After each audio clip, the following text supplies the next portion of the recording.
China's private sector generates 3/4 of the wealth for the economy. The hardworking, intelligent Chinese people, who relentlessly pursue wealth after being stripped of everything, are the source of this country's miraculous growth. However, the economic and informational power of this sector has now become too large. The CCP cannot allow this. Additionally, CCP leaders require more money in the national treasury to deal with debt default, economic downturn, and to maintain the suppression security network both domestically and abroad. Suppressing the private economy, technology companies to take over technology, information resources, and private assets is not a bad solution. Especially when many components of this private economic sector are not loyal to the current leadership and government.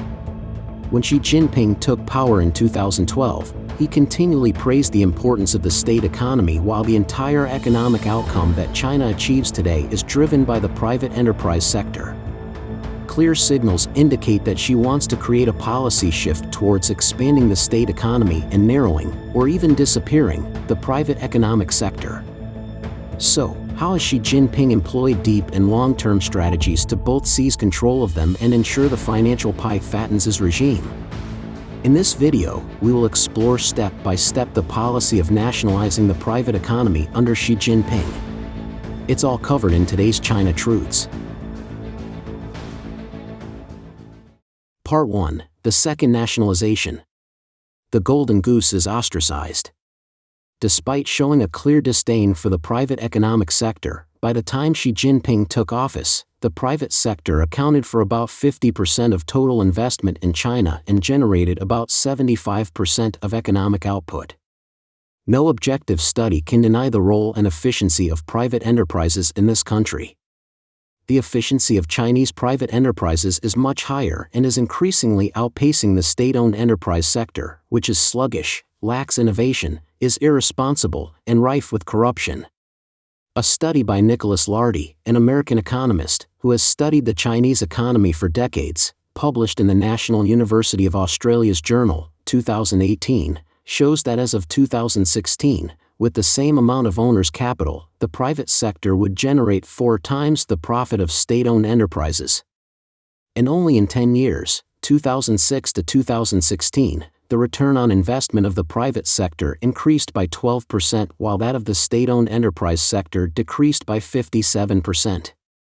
Despite contributing to 75% of GDP and being a pillar of employment and stability in China, Chinese entrepreneurs feel they are not valued by Beijing.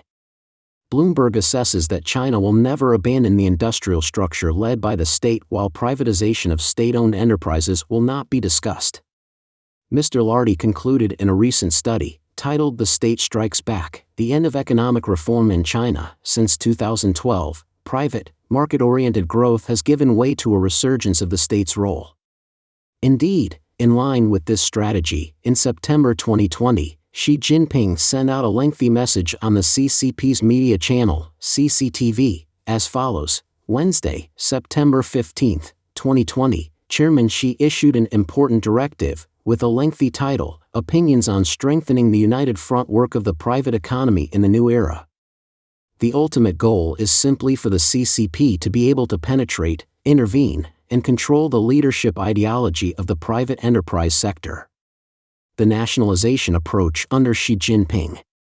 According to information from Beijing that we have access to and synthesized, nearly 100 private enterprises have been nationalized since Xi Jinping came to supreme power until the beginning of 2022. This scarce data does not allow us to estimate the value of the nationalized enterprises, but we can think of numbers in the trillions, hundreds of trillions of USD. The private enterprises that were nationalized are very diverse, from the financial sector, insurance, financial services, to mining, steel production, rare earth production, etc. According to the New York Times, as early as 2011, the Chinese government nationalized rare earth metal production enterprises, consolidating 31 mainly private enterprises into Baogang Rare Earths. Another prominent example is the takeover of Anbang Insurance by the China Banking and Insurance Regulatory Commission, CBIRC, in February 2018, which reappeared 2 years later under the name Dejia Insurance. The government also nationalized 44 strategic technology enterprises, partly to deal with U.S.-China trade disputes. The trend of nationalization seems to have quietly increased during the COVID-19 pandemic. According to the Wall Street Journal, CBIRC took control of 4 insurance companies, 2 trust companies, and 3 securities companies to ensure stable operation for the firms.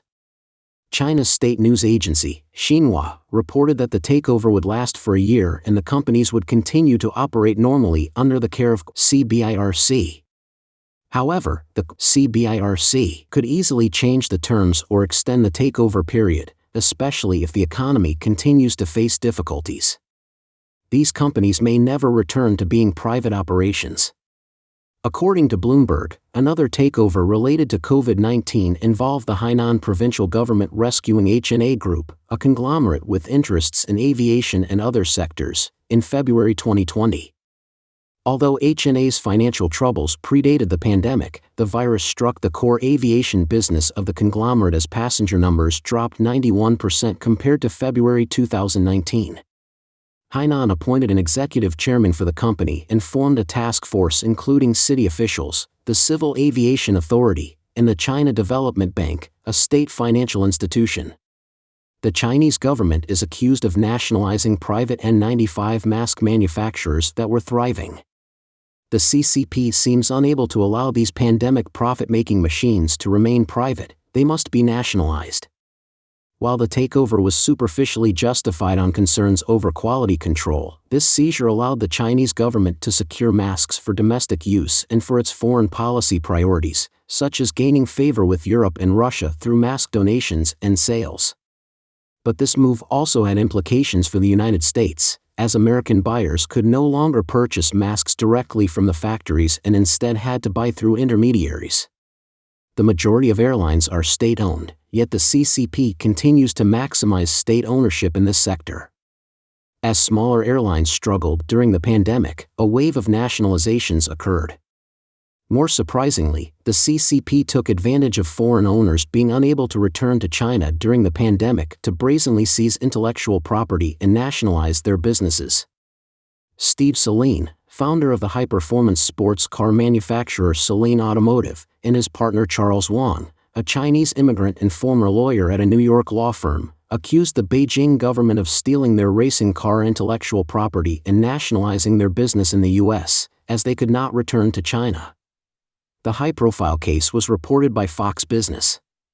But what about large private conglomerates that hold successful business models and technology and personal information of the Chinese people, those even stronger due to the pandemic? In fact, these big private tech companies pose a greater threat to the power of the CCP than all the enterprises listed above. Because companies like Ant Group, Tencent, Didi hold personal information of 80% of the Chinese population, a large amount of money, financial transactions, about 10 to 15%, of China are not controlled by the Chinese banking system but fall into the group of big tech. Can the CCP sit still before the risk of 100% information and money, the tools to ensure absolute power of the party, falling into the hands of an individual not chosen by the party? From here, China is no longer silent in the process of nationalization, but Beijing has turned to publicly suppressing the owners of large enterprises in the technology sector, like Alibaba, Ant Group, Tencent, Didi, etc. The issue is that China's private tech economic conglomerates have a profound influence on the entire Chinese society. They are like symbols of success, innovation, and daring that the country's younger generations admire. Suppressing the owners, dismantling conglomerates, and nationalizing could strike a big psychological blow to the entrepreneurial drive and faith of the Chinese people. Furthermore, these businesses have attracted a large amount of foreign investment, investors who believed in the business prospects of these private giants in an economy with the strongest growth in the world. Foreign investors pouring into the Chinese private enterprise sector could hardly have imagined that China would be ready to suppress, annex, and nationalize the private economic sector contributing up to. But unfortunately, what they did not believe is the truth. And even more unfortunately, it's not an impulsive act from Xi Jinping, as if this policy was issued due to his misjudgment. It is the path of survival or demise for the CCP that she must take, and must succeed once more like Mao Zedong, no matter the cost in human lives. If the nationalization of the private sector this time is not smoothly successful, the path to extinction for the CCP will be inevitable. On the other hand, this is also the path that his predecessors had laid out. She is simply inheriting and executing it. We will continue to discuss this issue in more detail in the next part of this video. Part 2, Accepting Stomach Cutting.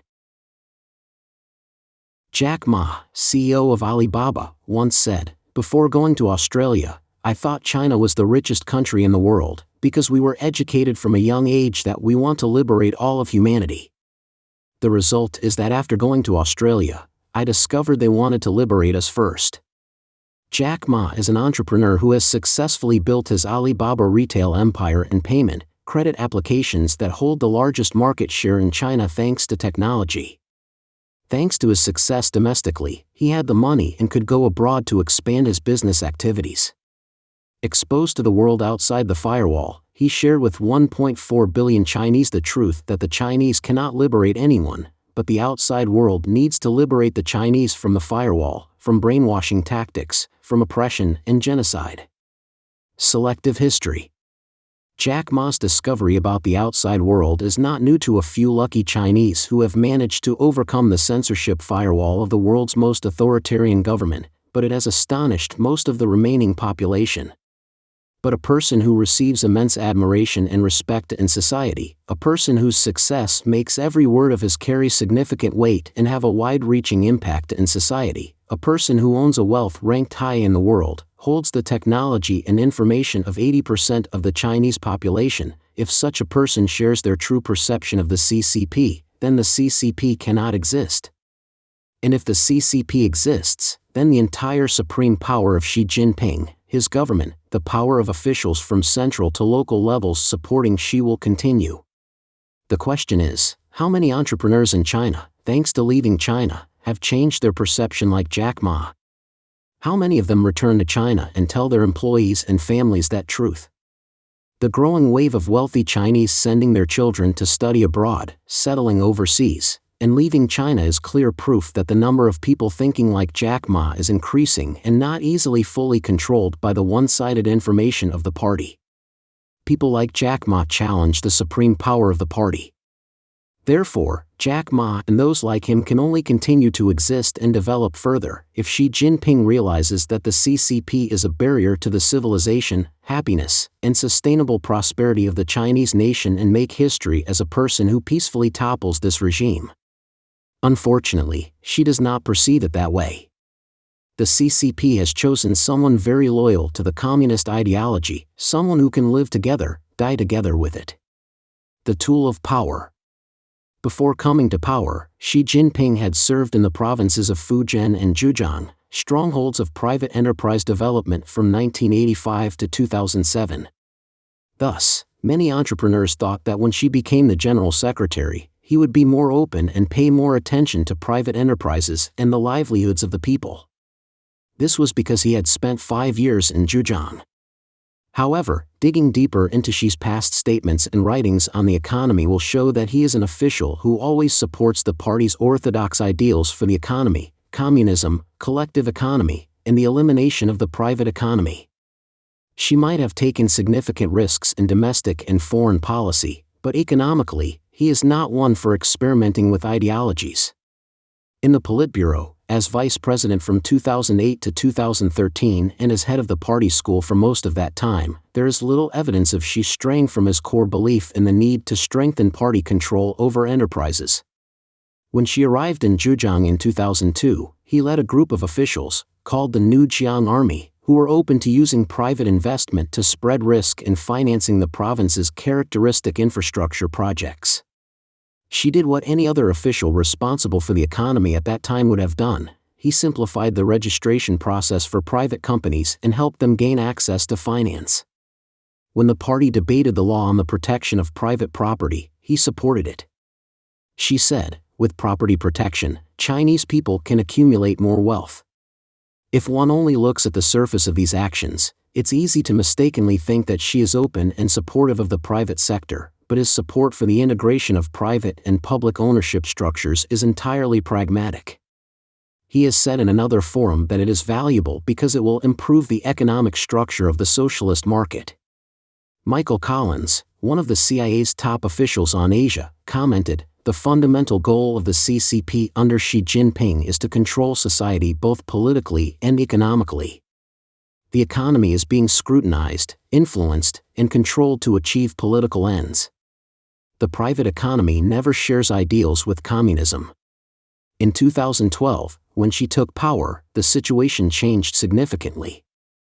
Initially, China had been hit hard by the global financial crisis in 2008 before quickly rebounding to rapid growth through a massive fiscal stimulus implemented by the government and major state banks. Xi spent most of his first term reigning in large state-owned companies. Under his predecessor, Hu Jintao, many large state enterprises, big enough to make it into the top 20 of the Fortune 500 globally, had grown into powerful empires and sources of severe corruption. Additionally, in the early days, she was open to promoting market reforms that began in China under Deng Xiaoping in the 1980s.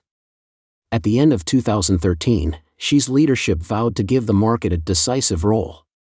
He blessed market-minded regulators, who talked about stock investment and loosen government control over China's currency. His administration even considered proposals for professional managers rather than party apparatus to run state companies.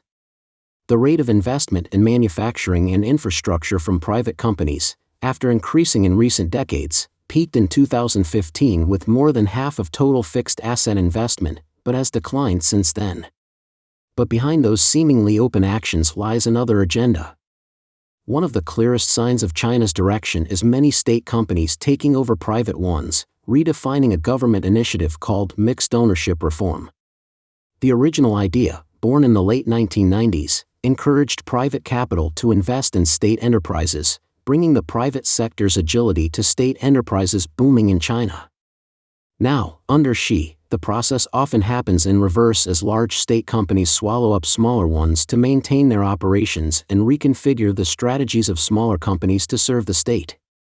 Although Chinese officials say Xi has no intention of killing the entrepreneurial spirit or eliminating market forces, he promised to support the private sector, which contributes half of the government's tax revenue and employs 80% of urban labor.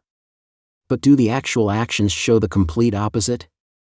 For instance, unlike his predecessors, who steadily expanded the private economy, Xi focused on bringing entrepreneurs into the party. The next step Beijing deployed was to ensure the lucrative, bushy assets of the private economy would merge with the assets fully managed by the CCP. The central government in Beijing now directly supervises 128 state companies. Although this number has decreased from about 140 in 2012, the enterprises have grown much larger and encroached more into the private sector amid government consolidation aimed at creating national conglomerates. Local governments manage thousands of other companies, nationalizing the most valuable and dangerous thing in the 4.0 era, tech assets. According to the China Academy of Information and Communications Technology, China's digital economy grew by 9.7% in 2020 despite the pandemic, several times the growth rate of China's overall GDP. It accounted for 39% of the total GDP in 2021 and is expected to grow at an average rate of 15% per year, representing more than half of China's economy by 2025. The nationalization of high-tech companies has begun. According to the China Securities Journal, a newspaper backed by the state-run Xinhua News Agency, a total of 165 listed companies in China changed ownership in 2019, an increase of about 60% from the previous year due to the downturn in China's economy. Of those companies that changed ownership, 44 companies, with a total market capitalization of about $36 billion, were acquired by state-owned enterprises or government-run investment firms. Many companies were involved in strategic high-tech fields such as surveillance and information systems. The CCP also does not want these companies to surpass them, both literally and figuratively.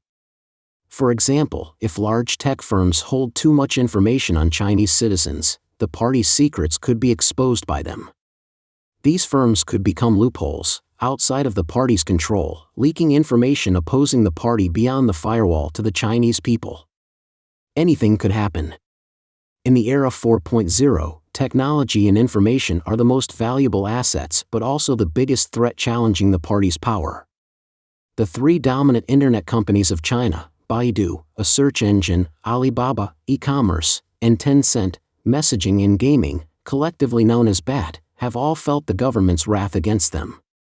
In 2018, Tencent lost $200 billion in market capitalization after regulators stopped approving new online games, pushing the company out of the top 10 global companies ranked by their stock market valuation.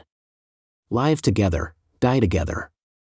The key to understanding all of Xi Jinping's current strategic behaviors can only be found by thoroughly understanding the history of the CCP. It has too many crimes, too many ambitions that need to be covertly covered up. Just losing control of information, losing control of repression in some aspect of its operation, the head of the CCP immediately becomes the scapegoat for the bloody history of rule, for the outrage accumulated from countless purges, for the hundreds of millions of innocent civilians oppressed, for the cold genocide of minority people, etc. Before taking over as the head of the CCP, she may not have foreseen this issue. But upon becoming party secretary, he had to fully understand the scale of the ongoing crimes in China. Consider this: has the CCP's military harvested organs from millions of Falun Gong practitioners, Uyghurs, and Tibetan prisoners of conscience just to make money? If the crimes of the past have closed and scarred over like the Cultural Revolution, the Great Leap Forward, or the Tiananmen Massacre, then the crime of harvesting organs from Chinese citizens is like an open wound, still occurring, bloodier and more horrific than Hitler's genocide of the Jews. Perhaps, in the effort to fight tigers and swat flies, to destroy the Jiang Zemin clan, former General Secretary of the CCP, she came to fully understand the origin and scale of this crime. At this moment, she faced the choice of becoming a second Mikhail Sergeyevich Gorbachev, the last leader of the Soviet Union, in China, or consolidating the throne of the Red Emperor where the CCP continues its autocracy. Unfortunately, she bet his life to become the Red Emperor, even if the price might be becoming the last emperor of the regime. Thus, all power and safety in his life depend on the rise and fall of the CCP. All the crimes from the past to the present in the history of this party also cannot but be counted on his head. That's why she had to follow the path that previous party leaders had trodden. Domestically, purging internal opposition to eliminate comrades who oppose him, educating comrades on his side or neutral about loyalty, intensifying all measures of brainwashing and thought control of the people, enhancing the firewall and inciting hatred, promoting extreme Han nationalism, continuing oppression and cover-ups. Abroad, she had to ally with dark forces like himself at all costs, using money, debt traps, threats, bribes, etc. If he stops for anything, the abyss awaits she and the CCP. In the context of 4.0 technology making the firewall increasingly fragile, with millions of Chinese going abroad for study and work, and some changing like Jack Ma, amidst the condemnation and worldwide indictment of organ harvesting crimes, and with the world awakening to the Chinese dream, she had to be aggressive externally. This aggression manifested through wolf warrior diplomacy, plundering in the South China Sea, or potentially causing a war to unify Taiwan. Domestically, she had to tighten control over information, reclaim power from the private economic sector, concentrate power maximally, and prevent any truth from the outside world from reaching the ears of the Chinese. Real power lies only in the hands of those who can control 100% of the wealth and money of a nation. Hence, the revolution of nationalization, the seizure of private assets into party assets, once again proceeded. When the Chinese no longer own money and wealth, they can only submit. Economists, politicians all realize that persecuting the private economic sector is essentially shooting oneself in the foot, no different than tightening the stomach of the economy. But for Xi and the CCP, tightening the stomach might cause China to become malnourished, weakened, but the CCP still has a chance to continue to exist and then to be reborn. At least, this also causes the traitorous knife revealing the nature of the CCP to deviate direction, not pointing at the heart of the party, just tightening its stomach. Part 3, Fattening Up for the Slaughter. Chinese entrepreneurs really don't end up well. This statement, made by Jack Ma 10 years ago, has recently spread widely on the internet. Perhaps a segment of entrepreneurs and the public has escaped the Stockholm Syndrome with the CCP, realizing the regime's fattening up for slaughter nature. On April 12, 2011, Initium Media, based in Hong Kong, reported that in a previous speech to a group of entrepreneurs, Ma had said, "None of China's entrepreneurs dies a natural death." However, as early as January 2013, Ma had denied having said that. In an interview with Esquire magazine, he explained that what he actually said was Chinese entrepreneurs really don't end up well. At that time, a reporter asked him, "You made a lot of statements in 2011 that seemed very pessimistic. People have always seen you as a very optimistic person who inspires others. Why is that? You said it was a bad time, and you said that almost no Chinese entrepreneurs die a natural death. Have you become pessimistic?" Jack Ma replied, "No. I didn't say that sentence. People should talk about those people in high positions with awe. I myself think Chinese entrepreneurs indeed don't end up well. It is true now, and it was true throughout history, of the communist regime. History won't change for today. There have always been lucky ones, but not many." After 10 years, everything Jack Ma said has proven to be correct. We have seen a time when Jack Ma had to be silent and even disappeared from the media for a long period. Not just Jack Ma, Ren Jiqiang, a real estate tycoon, was jailed for 18 months after a sincere critique of Xi Jinping. At least 165 listed private enterprises on the Beijing Stock Exchange had to change their private ownership to state ownership, according to the announcement from the China Securities Regulatory Commission. Hundreds of unlisted private enterprises were forcibly nationalized. A series of large private technology conglomerates lost hundreds of billions of dollars in market value, were dismantled, had their operations restricted, and had to surrender their business models and submit to the strict control of the CCP. Fattening up for the slaughter.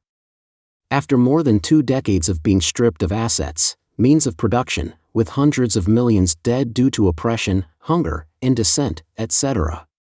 The Chinese people at that time only dreamed of having food to eat and being able to work to live. Meanwhile, the CCP needed someone to get rich first because the wealth previously seized from the people had been exhausted, and under communism, the economy was completely depleted. If the CCP did not undertake what is called opening up, it would not have been able to continue oppressing the people due to lack of funds, nor could it have continued to rule over China. The party needed the Chinese people to become wealthy within the framework of its supervision and power. Later, all that wealth, knowledge, and business models would be nationalized.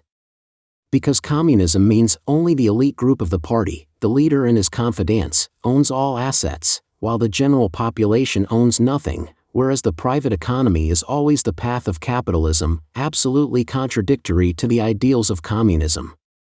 Therefore, the opening up phase of China's economy from 1976 to the present can be seen as a phase of fattening up for the slaughter. It's just that Deng Xiaoping allowed private enterprises to fend for themselves and become fat. Xi follows Deng, becoming the butcher to carry out the nationalization of private enterprises once more.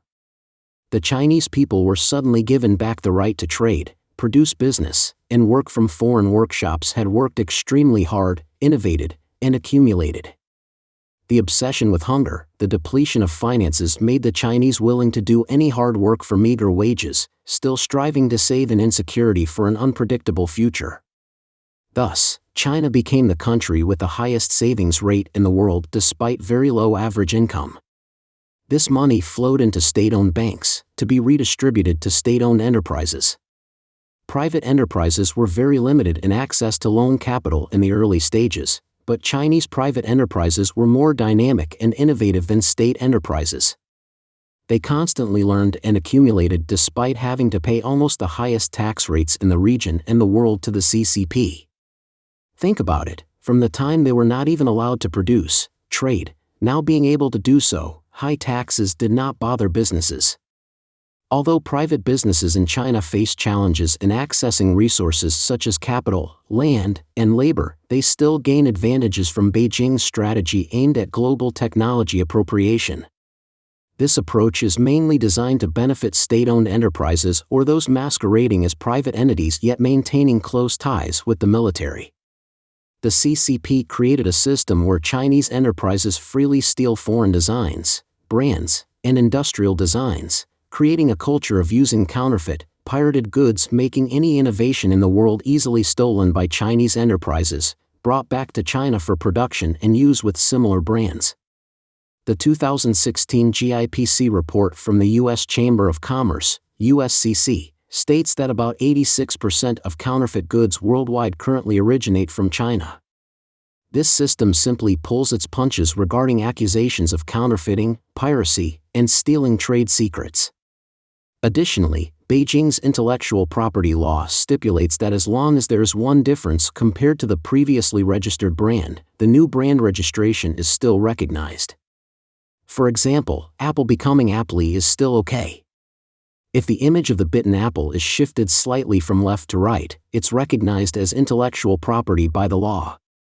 Thus, large and small businesses in Beijing rely on this, freely stealing designs, brands, producing counterfeit, pirated goods under the protection of this system.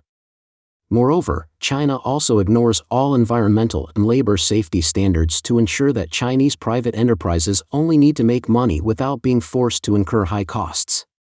This also helps Chinese private enterprises not to pay too much for environmental treatment, can produce cheap goods from cheap labor, polluting production, stolen technology, and counterfeit brands, etc. And to further develop, private enterprises also need to rely on large state-owned enterprises, local officials. China's wild capitalism has continuously grown stronger in such circumstances. As the accumulation of wild capitalism in the private sector continues to grow, the wave of technology 4.0 begins. This wave completely changed the financial system that was developing sluggishly and conservatively because it was entirely state-owned. At this time, private enterprises like Alibaba, Tencent, and others learned and applied new technology to electronic payments, crowdfunding, electronic lending, etc. These integrated products of technology and finance made payment, fundraising, and lending activities simpler and more convenient than ever before. Thus, the private sector not only held superior technology but also information, facilitating the flow of money outside the state management system. Technology 4.0 made it impossible for China to hide the truth about its bloody history and could not conceal the ongoing genocide right in the heart of the mainland. This is precisely the rebellion's knife, aimed directly at the heart of the CCP. At this point, to continue to exist, changing the direction and speed of the rebel knife is inevitable resistance. She had no choice but to close China's economy further to shut the door of truth to his domestic sheep, silencing China once more. Although oppressing the private sector causes severe stomachaches for the CCP, she had no choice. However, historical fate chose Xi Jinping, and he himself chose to become the last butcher, seizing the resources of the private sector once more, closing the economy once again, possibly prompting another civil war. But does the wheel of history allow Xi Jinping to succeed once more like Mao Zedong?